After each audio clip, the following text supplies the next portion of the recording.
सबसे पहली बात तो यह है कि इस देश के प्रधानमंत्री से जिस स्तर के भाषण या जिस स्तर के उत्तर की अपेक्षा थी, देशवासी निराश हुए उनकी भाषा से, उनके तथ्यों से। क्योंकि आपने भी सुनी होगी, अब वो तो शब्दों की जादूगिरी जो कहिए या लोक लुभावन नारे और उक्तियां गढ़ने में उनको महारत है। अब लीजिए, इंडिया को घमंडिया कहते हैं।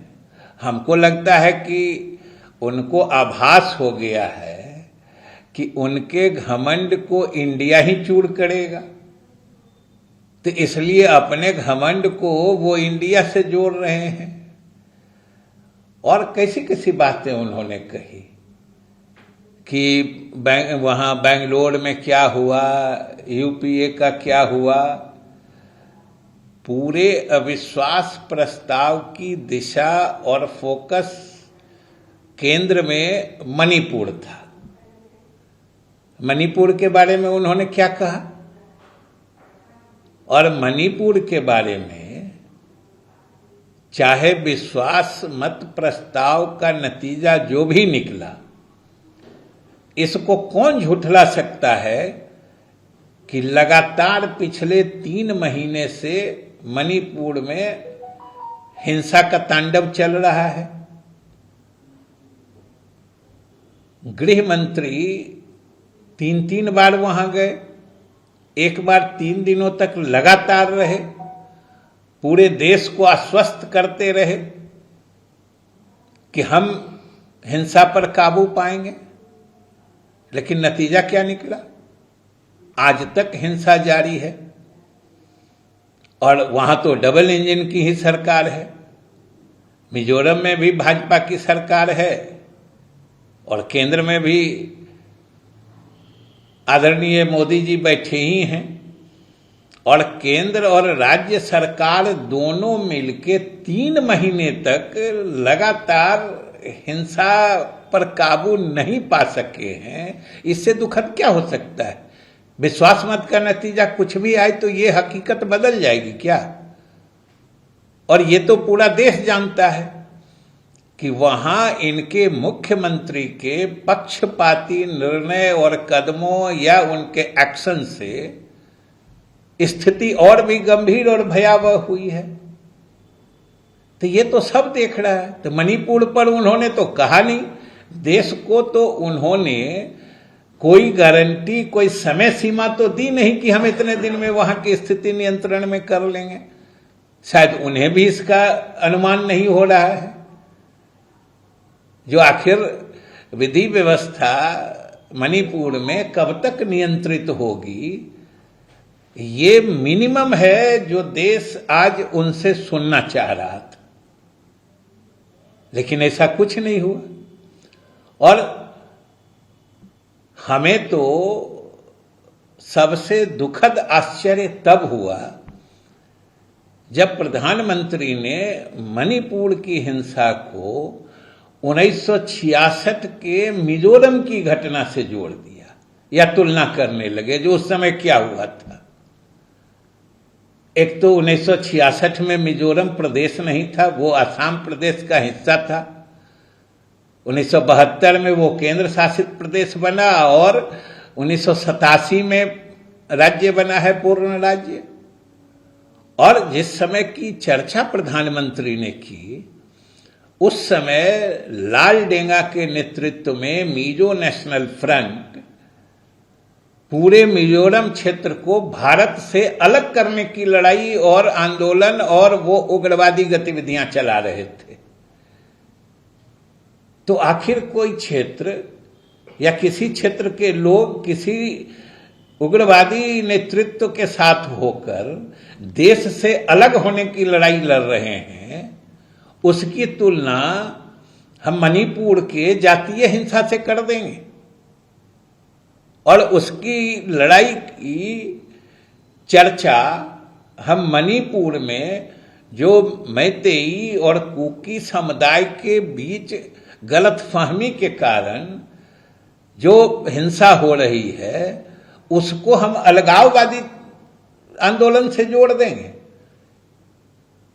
ये मणिपुर के तो कुकी और मैतेई दोनों समुदाय के लोग देख रहे होंगे, जो उनकी तुलना अलगाववादी उग्रवादियों से प्रधानमंत्री कर रहे हैं। ये मणिपुर के नागरिकों का, चाहे वो कुकी हो मैतेई हो, उनका अपमान है, उनके राष्ट्रीयता पर प्रश्न चिन्ह खड़ा किया है, जो आज पूरा देश देख रहा है। और आज जब देश प्रधानमंत्री से उम्मीद कर रहा है, सर्वोच्च जो हमारी प्रजातांत्रिक व्यवस्था है, जो प्रजातंत्र का मंदिर है लोकसभा, और उसमें जो सबसे महत्वपूर्ण संवेदनशील प्रस्ताव होते हैं अविश्वास प्रस्ताव, उसके उत्तर में प्रधानमंत्री को नीतिगत बातें बतानी चाहिए कि मणिपुर में उन्होंने क्या कदम उठाया, एक भी कदम बताया, या आगे वो क्या करना चाह रहे हैं इसके बारे में उन्होंने कुछ कहा? ये भी नहीं कहा। केवल इतिहास में अलग अलग जगह जो कुछ छिटपुट घटनाएं हिंसा की हुई थी उसका उदाहरण देके हमको तो लगता है कि मणिपुर के हिंसा का वो औचित्य बता रहे थे